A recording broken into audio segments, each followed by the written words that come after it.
Hey, I'm golf broadcaster Matt Adams. The updated and expanded second edition of my book, The Golf Round I'll Never Forget, Golf's Biggest Stars Recall Their Finest Moments, is now available. Readers can expect to march with Arnie's Army at the 1960 U.S. Open, relive Jack Nicklaus's remarkable 1986 Masters win, and be amazed by the Tiger Slam. The Golf Round I'll Never Forget, Golf's Biggest Stars Recall Their Finest Moments. Pick it up where fine books are sold, including BarnesandNoble.com and Amazon.com. Again, we'd like to welcome everybody back to the Football's Family Podcast. Got a special guest. Would you like to introduce yourself? Sure. My name is Gregg Ficery. I'm the author of Gridiron Legacy, Pro Football's Missing Origin Story. This, I got it in the mail. It's right here in front of me, and I'm holding it up like you can see what it looks like because this is not on video, so that makes no sense. But anyway, it's an amazing book, and I can tell from just number one, you got Franco Harris to do the introduction, the forward. How did that come about? Right. That gives me some street cred, I guess, right? That gives you a lot, yeah. Yeah. What an honor. So growing up in Pittsburgh, I met Franco a couple of times as a fan, as a young kid, got an autograph, and he sort of tells that story in the forward. Excuse me. And then we were both big tennis fans, and we met and players, and we met at a tennis event when I was probably in my 20s, and both playing, although we didn't get to play with on the court with each other. And then later, about in 2012, we were on a committee together at the Senator John Heinz History Center in Pittsburgh in their sports museum, and they had an advisory board called the Champions Committee. And I was a big sports enthusiast and loved this museum and donated a lot of my old collectibles to them for their exhibits. Thought better for people to enjoy than sit in my basement. So they invited me to be on their committee. They said, "You're our biggest donor. We'd love you to be on it." And I said, I said, "I'm sorry, because I didn't feel like I did that much. Nobody else is doing enough for you." But nonetheless, I got to be on this committee, and Franco sat at the head of the table in my first meeting as the head of the operation there. And we introduced ourselves. And when I mentioned what I was working on, he was really captivated and came up to me after the meeting and wanted to know more. And he actually said, really gave me encouragement. He said, you have an evergreen project here, so take your time and do it right. And he said, when you're ready, anytime you need help, let me know, and anything you need. And I said, wow. So I said a forward would be incredible. And so 10 years later, I said I had a lot of work ahead of me. He said, take your time. And I circled back with him, and he pretended to forget that he offered. And he said, did I really say I do that? I had to track down his phone number. It was a long story, but he said, yeah. I said, yes. And he said, I'm just kidding. Sure, I'll do it. He said, send it over. So I sent over a soft copy file, and he read the first part of it. He said, call me Monday. And he said, wow. He said, you're a really good writer. And he said, there was one part in particular that I loved. And I said, I bet I know what it is. And he said, what do you think? And I said, there's a line that I wrote, and I woke up in the middle of the night with this idea, and I had to run to the kitchen to write it. And it was something to the effect that we live for moments as athletes where we become more than we thought we could be. And it could be in a moment and nobody sees it, or it could be in front of millions of people and it becomes legendary. And he said, that's it. He said, I love that. And I said, well, of course you had the Immaculate Reception. Yeah. Right. And he said, no, that's not it. He said, it was the first part. He said, it's just the love of the little things that you might want to do, and you knew you did, that nobody else ever understood. And he said, I had one of those moments. He said, I always wanted to make this move in a game. And I pulled it off in a Cowboys game one time. And I said, was it a Super Bowl? And he said, no, it's just a regular season game. And there was this linebacker named Lewis. And I said, D.D. Lewis, I knew that guy. And he said, yes. And he said, I pulled this move on it and spun him, every which way and faked and juked him and I scored. And I just never forgot that moment. And later, years later, Didi spoke at an event I was at, and he mentioned this move that I put on him. And he said, I ended up with my hand in my face mask. And he said, I loved it because he appreciated what I did. So he said, that's the essence of sports, and that was really special. Well, that's something, I know it's more special now because Franco passed, but being a Pittsburgh native, Franco and Terry and all those fellas are probably on your, probably have a lot of memories of them, don't you? Of course, never thinking that I would get a chance to get to know them, some of them as an adult, and got to meet so many of them. Terry, I met at a Super Bowl function in Atlanta when it was here a few years ago. Got to know Jerome Bettis pretty well. He lives down here in Atlanta as well. And he gave a quote for the book, which was really, really nice. And so to say thanks, I got a foursome at his celebrity golf event at East Lake down here for the last 2 years. Last year, I got to play with Cordell Stewart and walk the course for all day with him. And this year with Merrill Hodge. Greg Lloyd was there. Just so many, Joey Porter, just hog heaven for me. We can talk about your Pittsburgh fandom when you get a chance. You just let me know and we'll have you back on. Because I love, my father-in-law was a Pittsburgh native, and when I met my wife now, he said, tell me who your football team is. And I said it was the Titans. He said, I don't know about you. I don't know about you. He told me some stories. His one of the things we got him for his birthday was a Jerome Bettis jersey with his last name on the back of it. So we got a little connection there. Eddie George was at his event, by the way, and it wasn't just Steelers. And I think Eddie George is the biggest man I've ever. I mean, next to Shaq, I would say he's about the biggest man I've ever seen in person. I got a chance to meet him. He signed my jersey. I looked at that dude and I said, I think he's in his late 40s. I still wouldn't want him to run me over. He would tear me up. No, thank you. No. So let's talk about your book here. The one thing about being on the Sports History Network is we get a lot of history, but from what I've read about it, and like I told him, I hadn't had a chance to read the whole thing. It is an incredibly detailed book. And you said 10 years? Actually 15, 10 years since I met Franco, but it actually literally, it started when I was a little boy in Pittsburgh. The seeds were planted by photos on my grandmother's wall in this little town called Wilmerding, which is about 10 miles east of Pittsburgh, a Westinghouse air brake company suburb. The community was built around that by George Westinghouse.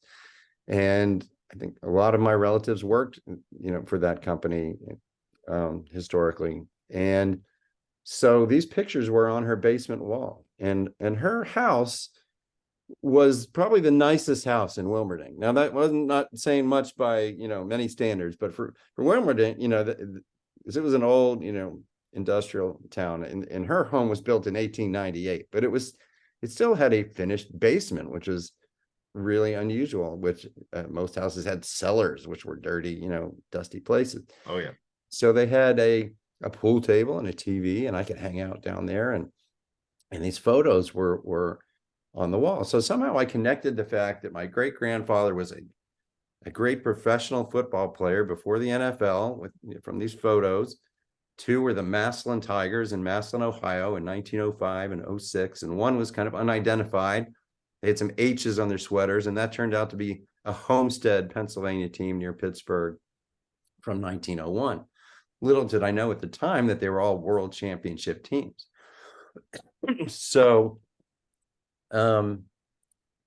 knew that there was a lot there. She even showed me a book that history of football that had some of those team pictures in them. So I'm like, this is real. This is, she's not just making up, exaggerated stories. And when she died in 2007, now that was, about 15 years ago, that's when I things went to another level, and I cleaned out her home, and I found another box of smaller, but a lot, of photos from his football career. And I instantly knew that they were really special. Some of them were identified, many weren't. And that's when I started connecting with the pro football research community and the historians. And there was a fellow named Bob Carroll in Pittsburgh that started the PFRA, Pro Football Researchers Association, in 1979. And he was my first mentor, sort of in the hobby, if you will. And he said, you have to go see Joe Horrigan out in Canton, because he's the executive director at the Hall of Fame. And they had worked together on a lot of the best early research that was online. And he said, you've got things that nobody else has, so they'll be crazy about it. And off I went. After 5 years later, I did a lot of homework to figure things out before I got out there, so I knew what I was talking about. And went with my mother, actually, because it was her grandfather. And we drove out there with all these photos, big ones, small ones, and we wheeled them into the conference room. And Joe and Salim Chowdhury and a bunch of the pretty well-known guys there, what took an hour-long meeting turned into 3 hours, because they were so fascinated and passionate about what I had. Joe said, this is like finding an original constitution to us. We don't have much from this time at all. Yes, your great grandfather was the best center of the pre-NFL era.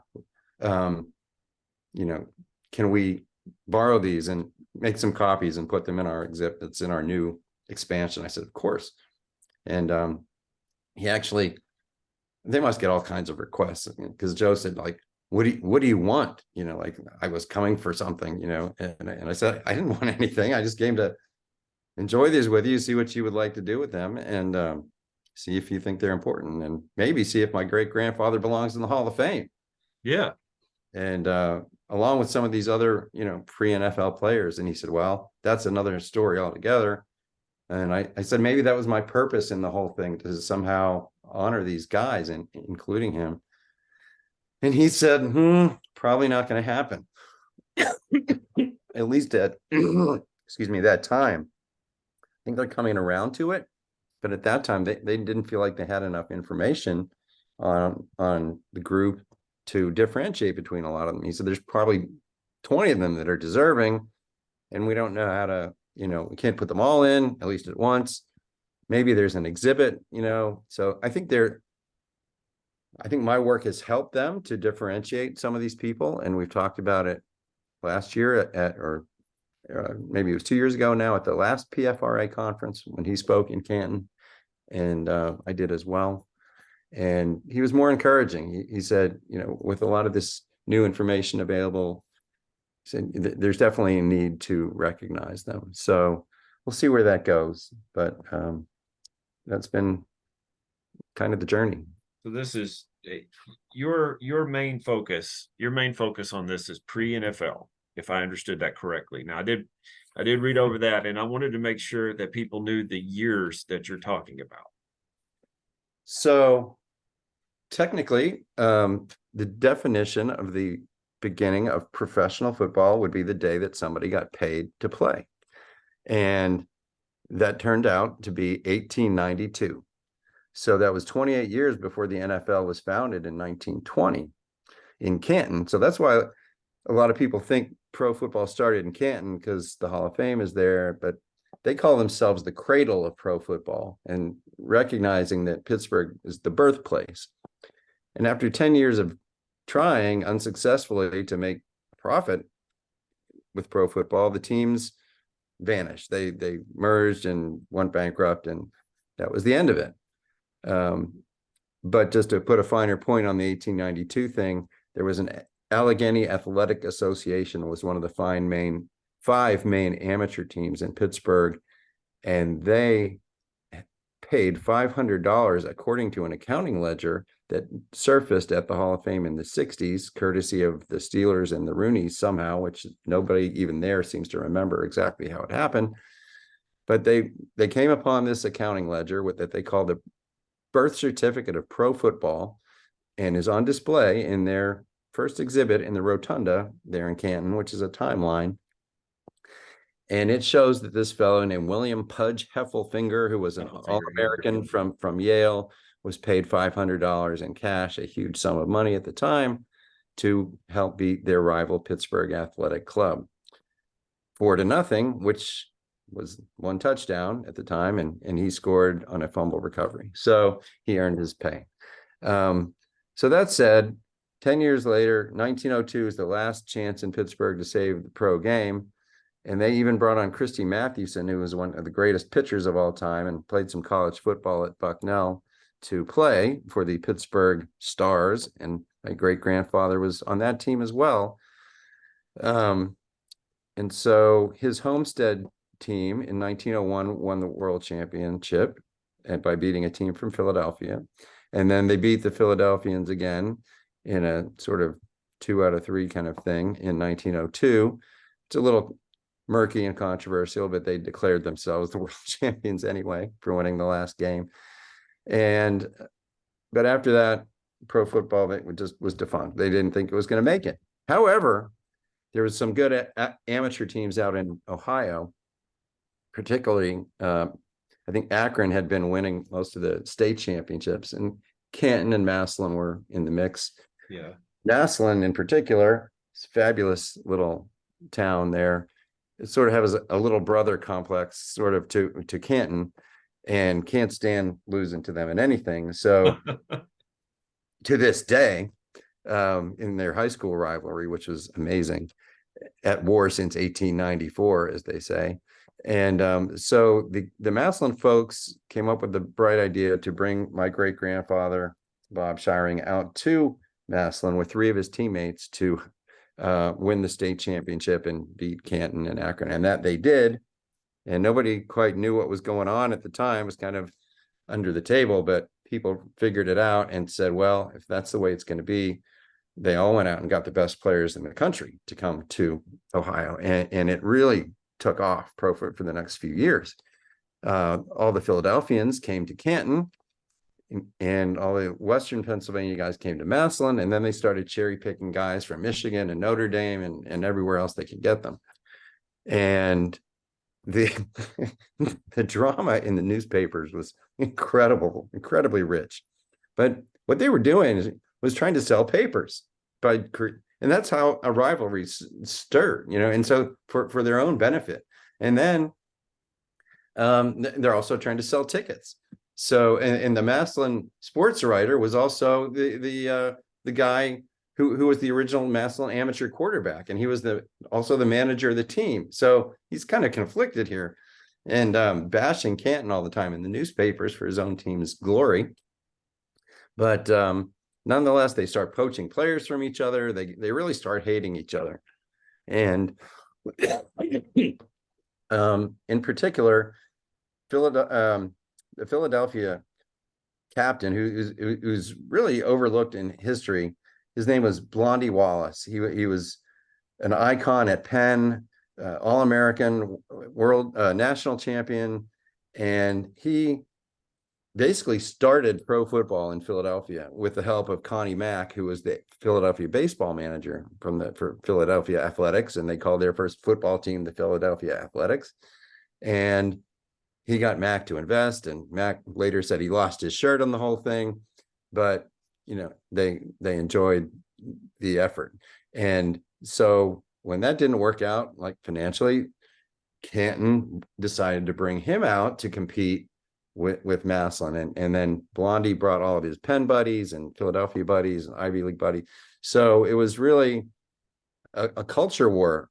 Basically, a lot of the Ivy League elites from the other side of the state to the blue collar folks from Western Pennsylvania, and Massillon, some of the original locals. They had some Ivy League All-Americans too, but the culture animosity was part of the interesting story. So as it goes on, it all led to the dramatic year of 1906.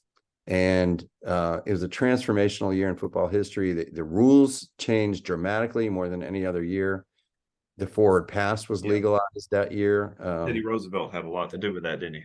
right after 20 plus deaths in 1905 and a dramatic incident in the Penn Swarthmore game where Tiny Maxwell, a famous player for Swarthmore, was bloodied by the Penn quarterback Vince Stevenson on maybe the last play of the game when Stevenson told him to relax. The game was over. He played the greatest game they've ever seen. And then instead of kneeling down, he runs through the line and blasts him in the face with his forearm and shattered his nose and blood everywhere. So that was the last straw for Roosevelt. And he said, we've got to clean up the game. And if you don't do it, I'll do it for you. So he formed a committee that became the NCAA with John Heisman, Amos Alonzo Stagg, Walter Camp, father of American football, presidents of Harvard, Penn, and Princeton. Harvard, Yale, and Princeton, and do what you have to do. And so they came up. Before it passed, it had been discussed for a long time, never approved. Finally approved it. 10 yards instead of 5 for a first down. No more flying wedge V formation that was very brutal. They created a line of scrimmage and a neutral zone. So transformational year from the beginning of the year. So the first forward pass is thrown that year.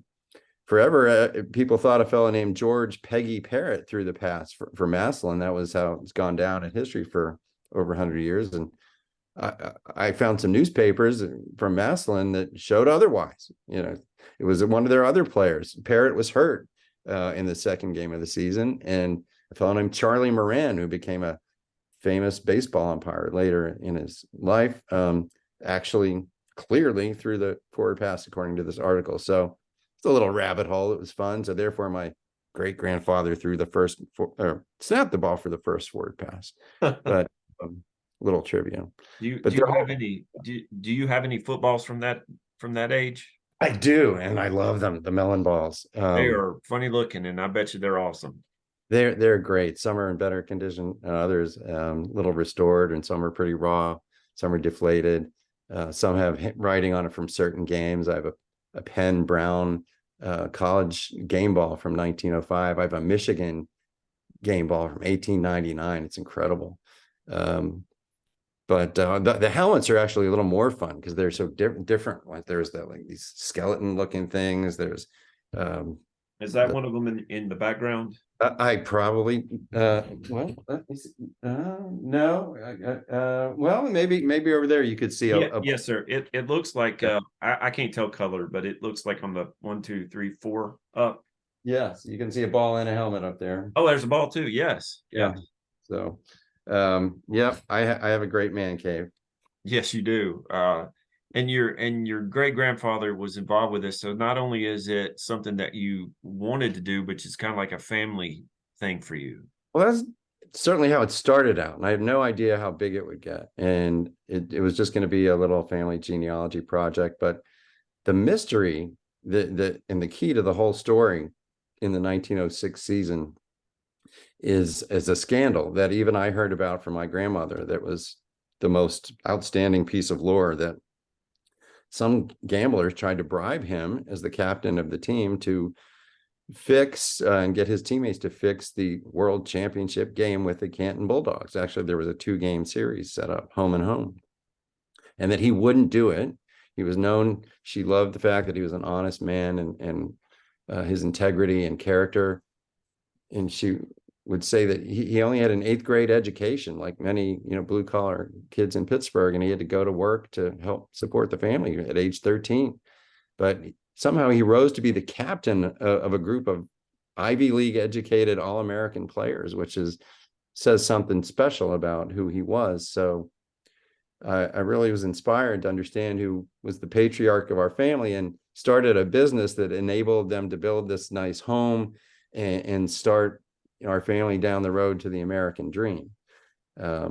So that was what it was really all about. But when I wanted to know what happened in this scandal, right, and I could never find a book or much of an article. There's just a sentence or two here and there in some history books, and even the experts, quote unquote, from the PFRA and others had never. There was a really good article, on the PFRA site about the scandal, but what was clear was it was never known what happened and who was behind it, and if Blondie Wallace was guilty or not.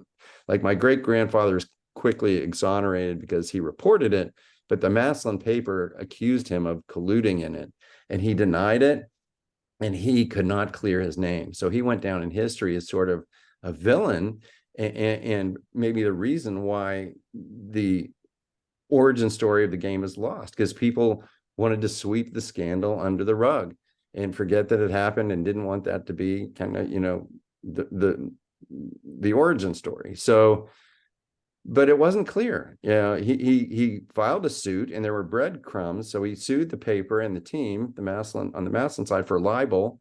But he was just a player without much money, if any, because he lost his shirt trying to support the team himself in 1906. He was so brave and passionate that they lost money in 1905. The Canton Club wouldn't support the team, so he took financial responsibility for all the salaries himself. I mean, so a real pioneer of the game, and so he was losing money, and he couldn't pay some of the players, and so there was part of the reason they believed he started gambling and let the gamblers infiltrate, to try to save, the team, and so it was never clear, because he couldn't pay his ongoing legal costs, what happened. But there were depositions taken, and that was published. So I'm like, there could be a file out there. And so I went on a hunt, and I started going around courthouses in the area. And sure enough, we found the court file, 250 pages of depositions from players and manager and coach and people involved in the situation that tell an incredibly interesting story about what really happened. So forever, it clearly presents the truth about the situation, and gives these heroes and pioneers of the game a much better story, for history, and without spoiling it.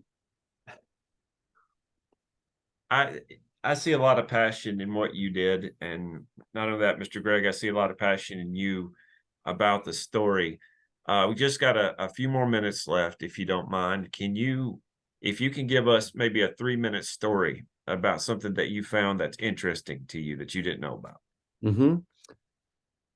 Perfect question to end. So I think the three most unique things about the book are the photos, the Yes. original, never published before, Fantastic photos. Over 300 images in the book, a lot of colorful things, ticket stubs, pennants, helmets, balls, things to go with all of the black and white photos. The court case, number 2. And finally, in my journey, thanks to that same day with Franco, there was a fellow in the room with an old sports writer from Homestead, Pennsylvania, ironically. And when I mentioned my great grandfather played for them, he lit up and said, "Wow, you have to go over there and see what you can find about the team." I said, "Over where?" I said, "The building, the club."